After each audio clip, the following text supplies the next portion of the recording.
The sweet potato casserole sat untouched in front of me, as Victoria's voice carried across my grandmother's antique dining table. 43 relatives had gathered for Thanksgiving at what they still called the family beach house in Malibu, the sprawling 6-bedroom estate with floor-to-ceiling windows overlooking the Pacific. 8.5 million, Victoria repeated, her diamond earrings catching the chandelier light. The realtor confirmed it's the perfect market moment. Comparable properties sold for 7 million last year, but with the renovations we've done, I asked quietly. Fork paused over my plate. She didn't even glance my way. The family, Emma, obviously. My cousin Jennifer leaned forward eagerly. When do we get the money, Vic? After closing, probably 8 weeks. I'm thinking we split it evenly among Dad's side. That's fair, right? Victoria looked to our father, who sat at the head of the table like a patriarch surveying his kingdom. Dad nodded approvingly, his silver hair perfectly styled. Very fair, sweetheart. You've worked hard managing this property. I continued eating, letting the conversation wash over me. My younger brother Marcus spoke up from across the table. What about Emma? Doesn't she get a share? Victoria laughed, that practiced, dismissive sound I'd heard 1,000 times growing up. Emma? She's been what? Emma? A freelance graphic designer for the past 5 years. I think the adults can handle the real estate transaction. I run a digital marketing agency. I corrected her calmly. Right, your little online business. She waved her hand. Anyway, the property needs to be managed by someone with actual real estate experience. I have my license now, did I mention? Passed the exam last month. Aunt Patricia chimed in from the far end of the table. Victoria darling, have you chosen a listing agent yet? Actually, she's coming by in 20 minutes to take staging photos. I wanted to make the announcement during Thanksgiving so everyone could celebrate together. This is a huge moment for our family. My phone buzzed in my lap. I glanced down at the message from my property manager, David Sterling. Heads up, someone named Victoria Wilson just posted listing photos of your Malibu property on Instagram. Want me to handle it? I typed back quickly. Let it play out. The realtor should be arriving soon. Emma, are you even listening? Victoria's sharp voice cut through my thoughts. I looked up, setting down my phone. I'm listening. I was saying you'll need to clear out your things from the guest bedroom by next week. The new owners will want a clean walkthrough. The guest bedroom, I repeated. Yes, where you stay when you visit. Though honestly, you haven't been here in months. Some of us actually maintain this property. She gestured around the room. The newly painted walls, the restored hardwood floors, the designer furniture that had replaced grandmother's old pieces. I'd noticed all of it when I arrived this morning. Noticed too that none of them had asked permission for the renovations. They'd simply done them, charging everything to what they assumed was a shared family account. Dad cleared his throat. Victoria's right, Emma. She's been handling the utilities, the maintenance, the property taxes. The property taxes, I said softly. How much were those this year? Victoria pulled out her phone, scrolling quickly. 47,000. I paid them in October, split between all of us. That's you paid $47,000 in property taxes. I kept my voice level, curious. Well, I used the family account, the one grandmother set up. She frowned at her phone. Actually, that's weird. The payment bounced last week. The county sent a notice saying the taxes were already paid by the primary account holder. The doorbell rang, cutting through the confused murmurs around the table. Victoria stood, smoothing her designer dress. That'll be Monica from Coastal Luxury Realty. Everyone please, let's make a good impression. This is a professional meeting. I stayed seated as Victoria swept toward the foyer, her heels clicking on the marble floor I'd had restored 18 months ago. The other relatives began clearing dishes, chattering about their potential shares of $8 million. Marcus slid into the chair next to me. Emma, he whispered, what's going on? You look way too calm right now. Just enjoying the turkey, I said. Mom's recipe turned out well this year. Emma, trust me, Marcus. I heard Victoria's bright professional voice from the foyer. Monica, so wonderful to meet you in person. Come in, come in. The whole family's here. Perfect timing for the big announcement. A woman in her 50s entered the dining room, tablet in hand, her Coastal Luxury Realty blazer perfectly pressed. Her smile was professional but confused as she took in the large gathering. Hello everyone, Monica said. I'm Monica Reeves. I have to say, Victoria, when you called yesterday about listing this property, I was a bit surprised. I've been in Malibu real estate for 23 years, and I thought I knew all the major properties in this area. Victoria beamed. It's been in our family for generations. My great-grandmother bought it in 1967. Fascinating. Monica's fingers moved across her tablet. I did a preliminary title search this morning, just standard procedure, and I found something unusual. The room had grown quiet. I cut another piece of turkey, chewing slowly. The title shows a transfer of ownership in March 2022. Monica continued. From the estate of Margaret Wilson to, she squinted at her screen. Emma, Catherine Wilson. Full purchase price of $6.2 million.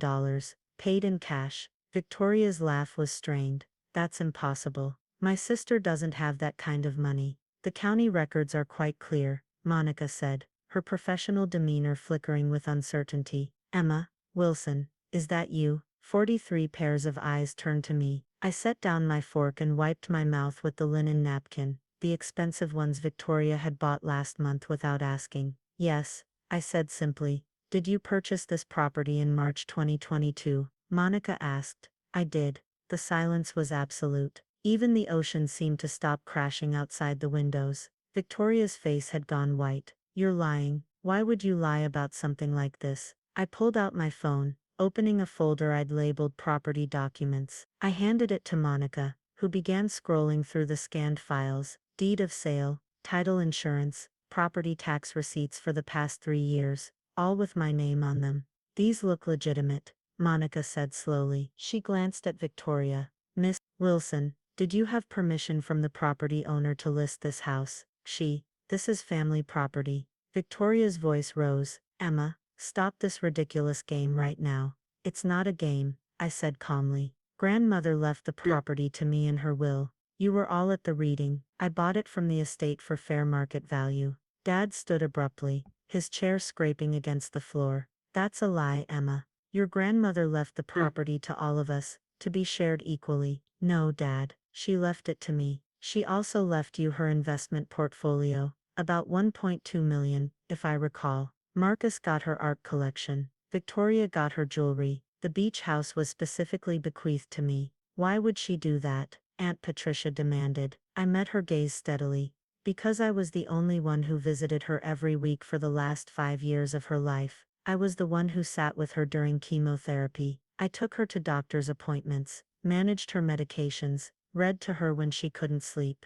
The rest of you showed up for holidays and asked about your inheritance. Victoria's hands were shaking. Even if that's true, even if she left it to you in the will, you can't afford this property. The maintenance alone costs $98,000 annually, I finished.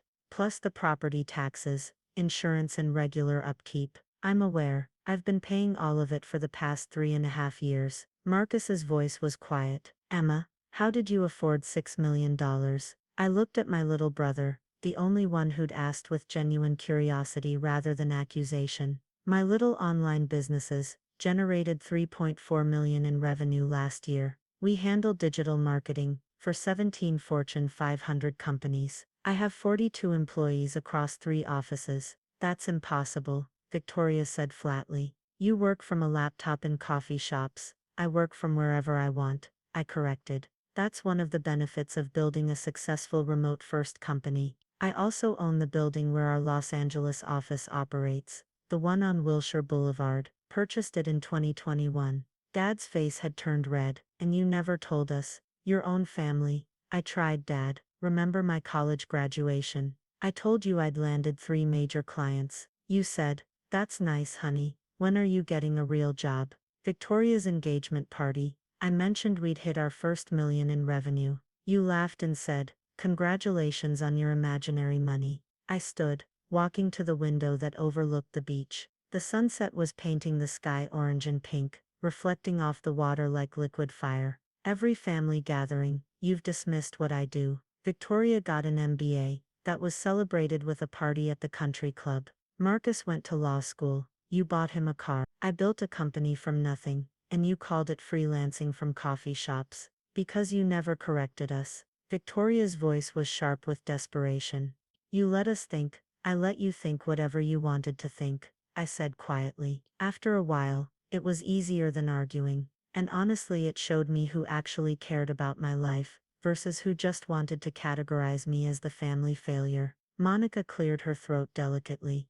I'm going to step outside and make some calls. This seems like a family matter. After she left, Dad moved toward me, his expression shifting from anger to something that might have been calculation. Emma, sweetheart, clearly there's been a misunderstanding. The renovations Victoria mentioned, we were improving your property. You should be thanking her. Thanking her. I turned from the window. For spending $78,000 without my permission. I have the contractor receipts, Dad. New kitchen cabinets, marble countertops, designer furniture. Victoria charged it all to grandmother's old account, the one I kept open specifically to see if anyone would try something like this. Victoria's face went even paler. You set a trap, I set a boundary. That account has $5,000 in it. Every penny you spent over that came from somewhere else. I pulled out another document from my phone.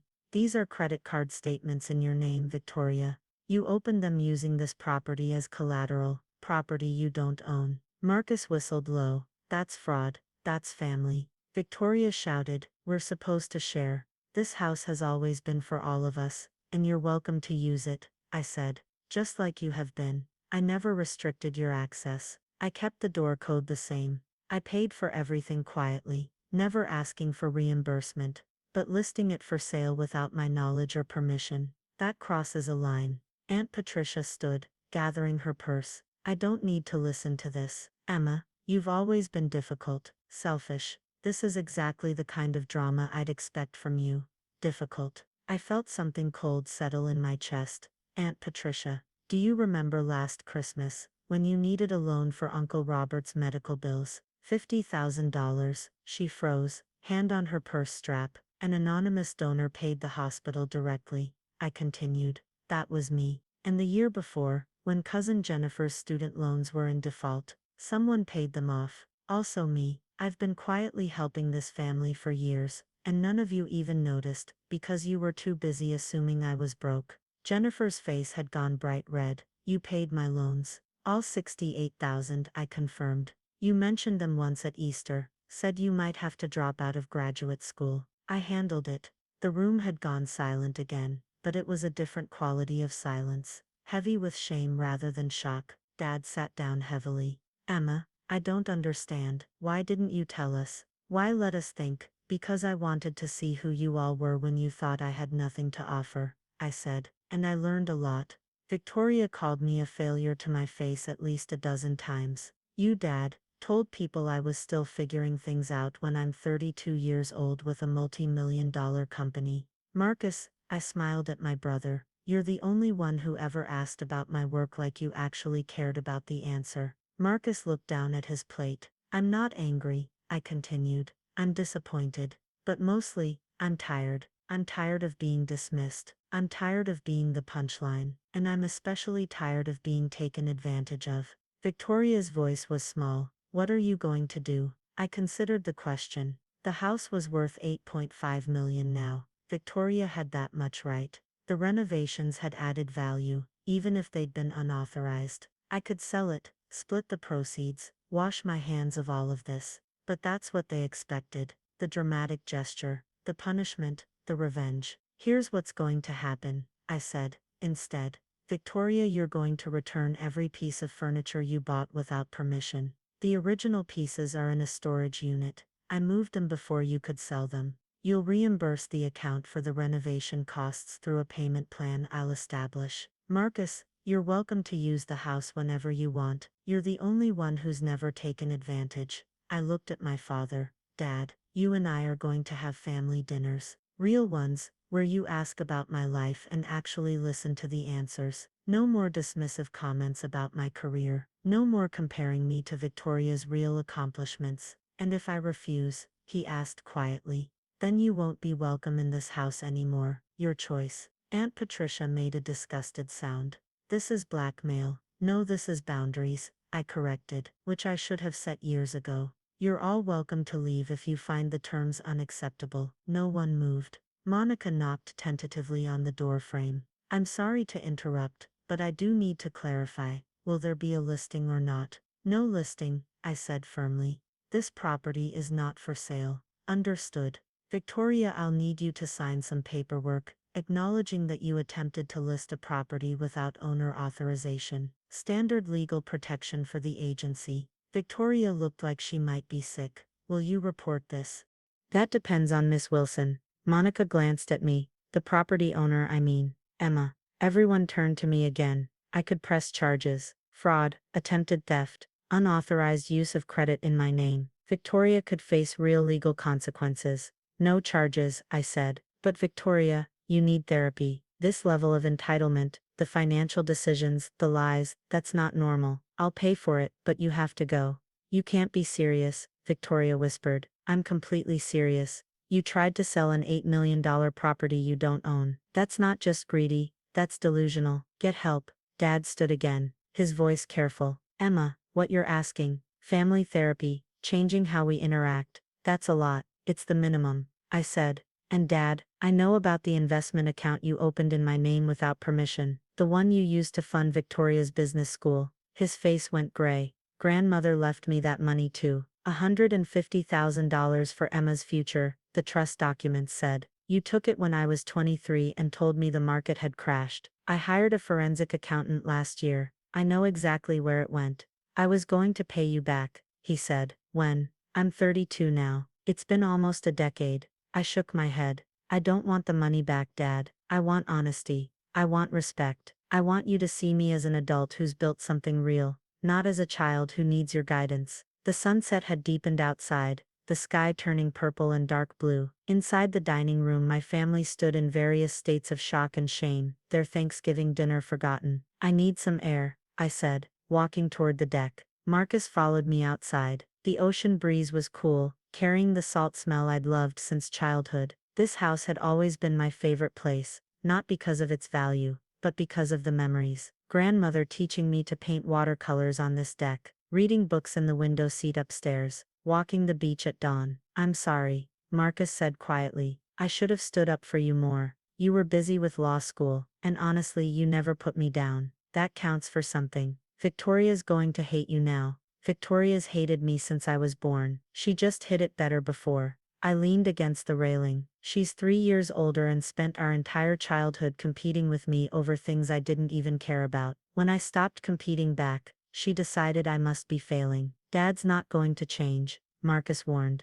Maybe not, but I had to try. I looked at my brother. You're doing well at the firm. Partnership track. Should make junior partner next year. He paused. I always wondered how you seemed so calm about money. Now I know. You had more than all of us combined. Money doesn't make you calm, Marcus. Knowing your worth does. It took me a long time to realize I didn't need their approval to be successful. We stood in comfortable silence, watching the waves. Behind us, through the glass doors, I could see the family beginning to gather their things. Some were arguing in hushed tones. Others looked shell-shocked. Monica approached the deck door, knocking gently. Miss Wilson, I have those documents for you to sign, confirming ownership and declining to list. I went back inside, signed the papers, and watched Monica pack up her tablet. For what it's worth, Monica said quietly, I've seen a lot of family property disputes. This was handled well. You could have destroyed them legally. They're still my family, I said. Dysfunctional, dismissive, occasionally fraudulent, but still family. After Monica left, Aunt Patricia made a production of leaving, declaring the holiday ruined and shooting me venomous looks. Several other relatives followed, murmuring excuses. Jennifer lingered near the door. Emma, she said, thank you for the loans. I had no idea. You're welcome. How's graduate school going? I'm defending my dissertation next month. Marine biology, studying coral reef restoration. That's incredible, Jen. I'd love to hear about it sometime. She smiled. Genuine warm. I'd like that, maybe without the audience next time. After she left, it was just me, Marcus, Victoria, and Dad. The dining table was still covered with dishes, the turkey half carved, the sweet potatoes congealing. Victoria broke the silence. I can't believe you did this. On Thanksgiving, you're the one who announced you were selling my house. I pointed out. I just corrected the record. Everything I did was for the family, the renovations, the listing. No, Victoria. Everything you did was for you. You wanted the commission, the credit, the control. You always have. I started gathering plates, but I meant what I said about therapy. You need help understanding boundaries. I don't need, yes you do. Dad's voice was quiet but firm. Emma's right. What you did today, attempting to sell property that isn't yours, using credit in Emma's name, that's serious, Victoria. She stared at him, betrayed. You're taking her side. I'm taking reality's side. He looked older suddenly, tired. I've let a lot of things slide, because you're my daughter, and I want to support you. But Emma's my daughter too, and I've spent years dismissing her accomplishments, because they didn't look like what I expected success to be. I wasn't sure I'd ever heard my father admit he was wrong before. Victoria grabbed her purse. I'm leaving. This is insane. Take some leftovers, I said. Mom's stuffing recipe is too good to waste. She looked at me like I'd grown a second head. You're offering me food. After you just humiliated me in front of the entire family. You humiliated yourself, Vic. I just told the truth. I handed her a container of stuffing. But you're still my sister. I still love you, even when you're being impossible. Her eyes filled with tears, whether from anger or something else. I couldn't tell. She took the container and left without another word. Dad sat down heavily at the table. Your grandmother knew, didn't she, that you were the one who'd actually preserved this place. She told me once that I was the only one who loved the house for what it was, not what it represented. I started loading the dishwasher. The rest of you saw status, investment potential, bragging rights. I saw home. What you said about the family dinners. Dad began. I want to try. I do. But Emma, I don't know how to talk to you about your work. I don't understand technology, marketing, any of it. Then ask questions. Admit you don't know. That's all I've ever wanted. For you to be curious about my life instead of dismissive. Marcus pulled out his phone. Emma, I'm looking at your company website right now. Wilson Digital Strategy, innovative marketing solutions for Fortune 500 companies. You have testimonials from IBM, Tesla, Microsoft. 17 major contracts I confirmed. We specialize in data-driven social media strategy and brand positioning for tech companies. And you never thought to mention you were working with Microsoft. Marcus asked, incredulous. I tried. At Easter 2 years ago, Dad changed the subject to talk about Victoria's new condo. Dad winced. I remember that. You said something about a big client, and I didn't ask follow-up questions. You never did, I said simply. We cleaned in silence for a while, the three of us moving around the kitchen that Victoria had renovated without permission. The marble countertops were beautiful, admittedly. She had good taste, even if she had terrible judgment. The money you've been giving people anonymously, Dad said, scrubbing a pan. How much total? About 400,000 over the past 6 years. Medical bills, student loans, down payment help for second cousin Mike. I set up a small foundation, nothing official, just a way to help family members who needed it without the drama of everyone knowing. $400,000, he repeated. Emma, that's extraordinary. It's what families should do for each other. Help without judgment, support without conditions. I met his eyes. It's what I wished you'd done for me. Supported my choices even when you didn't understand them. He set down the pan,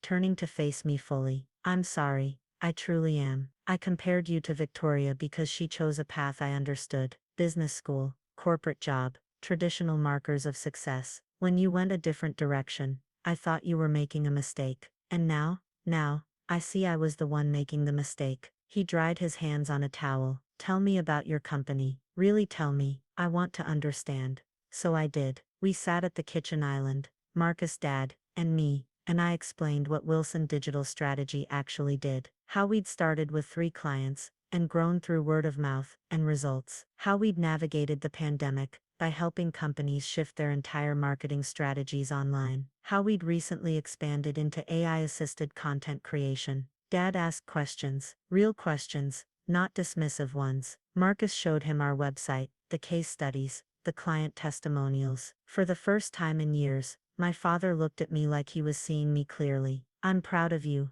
he said finally. I should have said that years ago. I'm proud of what you've built. I felt something crack in my chest, not breaking, but opening. Thank you, Dad. That means more than you know. The house, he said, glancing around. Are you really going to keep it? Yes, I love this place. I always have. I bought it because I couldn't stand the thought of it going to strangers, being torn down for a modern rebuild, losing all its character. Grandmother built something special here. She did, he agreed. And so have you. We finished cleaning as the sky outside turned fully dark. Marcus made coffee, and we sat on the deck with mugs, watching the lights from distant boats on the water. What happens now? Marcus asked. Now we try to be an actual family, I said. One that communicates honestly, one that respects each other's choices, one that doesn't assume the worst about each other. And Victoria gets therapy, pays back what she owes, and hopefully learns something. I sipped my coffee. I'm not cutting her off completely, but I'm not enabling her behavior anymore either. Dad's phone buzzed. He glanced at it and sighed.